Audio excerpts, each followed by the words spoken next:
역대하 4장 보겠습니다. 구약성경 659쪽입니다. 역대하 4장 보겠습니다.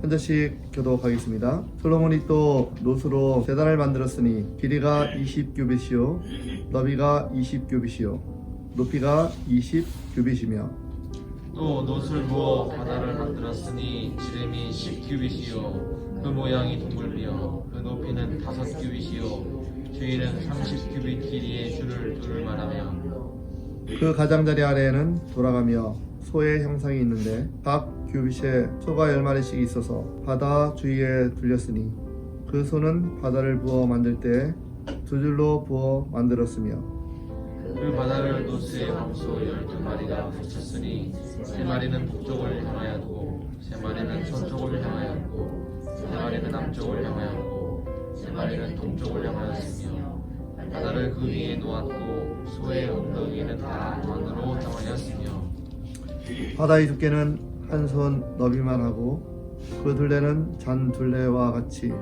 백합화의 모양으로 만들었으니 그 바다에는 3,000 밭을 담겠으며 또 물두멍 10개를 만들어 5개는 오른쪽에 두고 5개는 왼쪽에 두어 씻게 하되 번제에 속한 물건은 거기서 씻게 하였으며 그 바다는 제사장들이 씻기 힘든 것이라. 또 규례대로 금으로 등잔대 10개를 만들어 내전 안에 두었으니 왼쪽에 5개요 오른쪽에 5개며 또 상 10개를 만들어 내전 안에 두었으니 왼쪽에 5개요 오른쪽에 5개이며 또 금으로 대접 100개를 만들었고 또 제사장의 뜰과 큰 뜰과 뜰문을 만들고 그 문짝에 놋을 입혔고 그 바다는 성전 오른쪽 동남방에 두었으니 후람이 또 솥과 부삽과 대접을 만들었더라.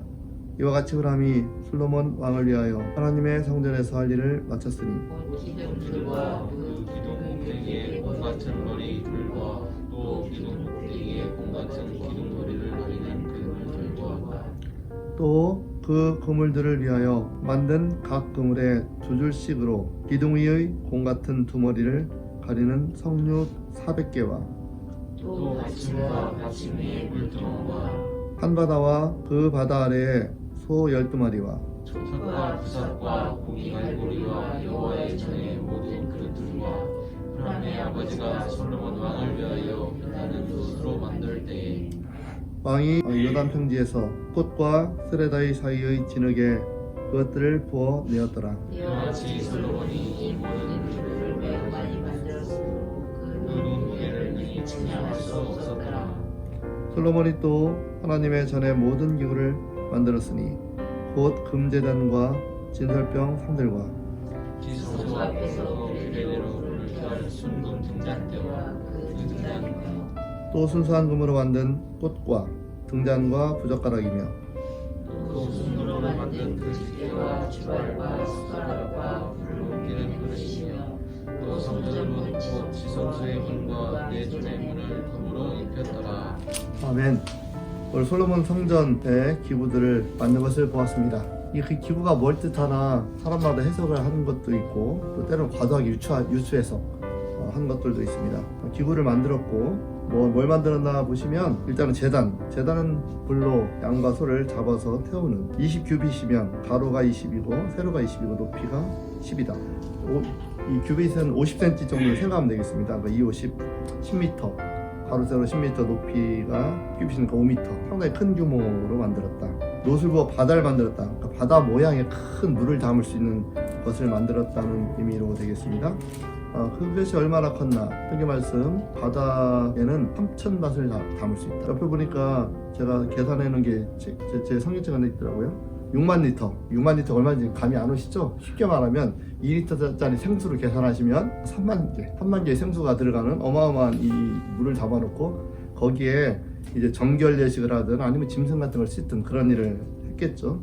그리고 뭐 등잔대를 10개를 만들고 7절에 상도 10개 만들고 그리고 뭐 11절에 부삽, 솥 이런 것들 만들었습니다. 여러분들 얼마나 많이 만들었나? 18절 보시면 솔로몬이 이 모든 기구를 매우 많이 만들었으므로 그 논무게를 능히 측량할 수 없었더라. 어마어마하게 화려하게 어마어마하게 비용을 들여서 만든 것을 보게 됩니다. 얼마나 화려했는가? 나중에 이 성전이 586년에 무너집니다. 사라지고 그 후에 에스라가 돌아와서 성전을 다시 쌓는데 그 오래된 노인들은 솔로몬의 성전을 본 분들이 계십니다. 그래서 586년에서 아마 20년 정도 돌아와서 성전을 다시 만들려고 이 지대를 놓을 때 여러분들이 에스라 3장 12절을 보시면 노인들이 그 지대만 놓은 걸 보고 묻습니다. 막. 왜 우냐면 이분들은 어렸을 때 성전을 본 것입니다. 솔로몬 성전을. 그리고 나라가 멸망하고 성전이 붕괴되고 끌려가서 바벨론에 있다가 다시 돌아와서 성전을 짓는데 달랑 요 지대 돌멩이 하나 딱 나 있어요. 그걸 보고 노인들이 막 웁니다. 두 가지 마음이겠죠. 하나는 성전을 회복했다는 마음이고 하나는 너무나 초라함에서 울은 것입니다. 그렇다면 이 솔로몬의 성전이 얼마나 화려하게 만들었고 얼마나 크게 만들었나 우리가 이해할 수 있습니다. 그러나 저는 이런 생각을 해봤습니다. 이 성전이 왜 있는가? 성전에 예배하러 있는 거죠. 그러니까 이 성전이 주가 아니라는 것이. 뭐가 주냐? 예배의 객체는 우리 하나님이시고 주체는 예배자가 주체. 그러니까 성전이 아무리 화려하고 아무리 멋있다 할지라도 이것이 하나님 앞에 진정한 예배를 말해주는 건 아니라는 것입니다. 그리고 때로는 우리가 그 화려함에 속아서는 안 된다는 거죠. 때로는 우리가 화려함 속에 있으면은 내가 거룩한 예배자가 된 것 같고 그 화려함 속에 없으면은 나는 예배자가 안 된 것 같고 그러한 함정과 착각에 빠지면 안 된다는 것입니다. 솔로몬의 성전이든 여러분들 구약 성경에 있는 다 찌그러져가는 그 조그만한 천조가리 가로 세로 50m 정도의 그 천막으로 만든 성막, 하나님은 거기서 사실 더 임재가 있었어요. 아시다시피 성막을 만들 때는 불기둥과 구름기둥이 안 떠났어요. 그렇잖아요. 그리고 성막이 움직일 때 하나님의 임재가 같이 가고, 그러니까 그렇게 천조가리라도 하나님의 임재가 있으면 그게 솔로몬의 영광으로 만든 성전보다 더 탁월한 예배 자리가 되는 것이고, 하나님의 임재가 있으면 거꾸로 이 솔로몬의 화려한 성전이라 할지라도 외형 속의 본질을 잃어버린다면 참된 예배자가 되지 못하는 것을 보게 됩니다. 결국 이러한 중요한 교훈을 우리가 생각해 볼 수 있습니다. 아무리 초라한 광야 성막이든 정말 화려한 솔로몬의 성전이든 그 본질적 기능을 해야 성전이고, 그렇지 못하다면 한낱 관광지, 백성들의 돈을 안 내는 관광지일 뿐이지 하나님의 임재가 없으면 그런 내적인 만족을 누리는 자리지 하나님과 영적인 교감을 하는 자리는 아닌 것을 보게 됩니다. 그래서 사랑하는 교우분들, 우리가 이 화려함 속에 아니면 이 군중 속에 포로가 되지 않기를 축복드립니다. 정말 내 자리가 있는 곳이 하나님께 예배자가 돼야 되는 것이죠. 그래서 우리 집사님들, 여러분들의 가정이 하나님 앞에 기도하고 예배한다면 거기가 솔로몬의 성전보다 더 화려한 성전이 되는 거죠. 주님의 임재가 있는. 거꾸로 아무리 화려한 솔로몬의 성전이라 할지라도 여기에서 하나님의 임재를 경험하지 못한다면 그보다 못한 거죠. 그래서 중요한 본질적 기능을 잘 생각하시고 하나님께 진정한 예배자가 되시기를 축복드립니다. 우리 예수님은 항상 본질적인 것을 이야기하십니다. 나중에 여러분들 마태복음 보시면은 솔로몬이 아무리 영광을과 뭘 비교하시냐면 들의 풀꽃과 비교하십니다. 우리 예수님은. 그러니까 이 들의 풀꽃, 생명이 더 중요하지 솔로몬의 영광이, 솔로몬이 누렸던 이 호화로움과 사치와 그 중에 하나가 성전도 있겠죠.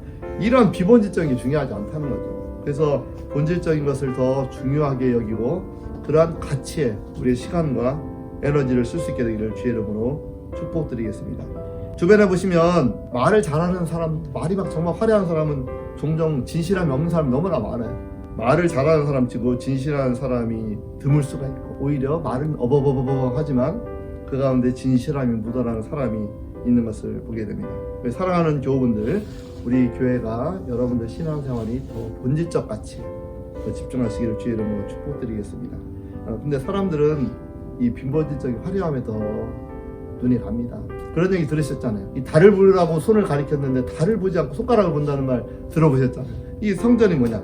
하나님께 예배드리라고 만들었는데 하나님을 생각하는 것이 아니라 성전의 화려함을 보는 이런 사람들, 여러분들 마태와 누가복음 보시면 많이 볼 수 있습니다. 제자들도 그런 얘기합니다. 예수님과 성전에 갈 때 헤롯 성전에 공사를 하고 있는데 가면서 제자들이 그런 얘기합니다. 주님, 얼마나 이 화려합니까?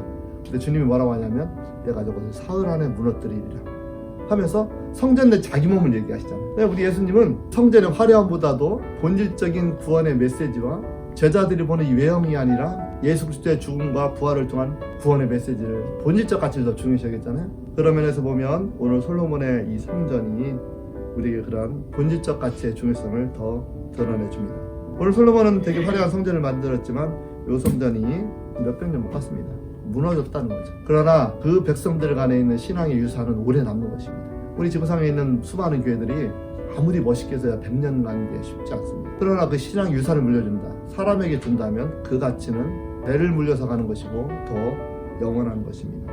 사랑하는 교우분들, 외형이 아니라 내면을 볼 수 있게 되기를 축복드리고 성전이 아니라 그 성전 안에 임재하신 하나님을 집중할 수 있는 우리 교우들 되시기를 주의 이름으로 축복드리겠습니다. 아멘. 기도하겠습니다. 할렐루야. 주님 감사합니다. 오늘도 저희들 주 앞에 나와 예배하게 하심을 감사드립니다. 그러한 하나님의 임재를 느끼기를 원합니다. 기도 가운데 말씀하시고 우리 가운데 권면하시는 주의 음성이 들리기를 원합니다. 그 음성을 들을 수 있다면 그곳이 하나님이 계신 곳이요 하나님의 거룩한 예배의 터입니다. 오늘도 이 자리를 주님 만나는 장소로 만들어주시고 또 저희 한 사람 한 사람을 하나님의 거룩한 성전으로 새롭게 하여 주시고 거룩게 하여 주옵소서.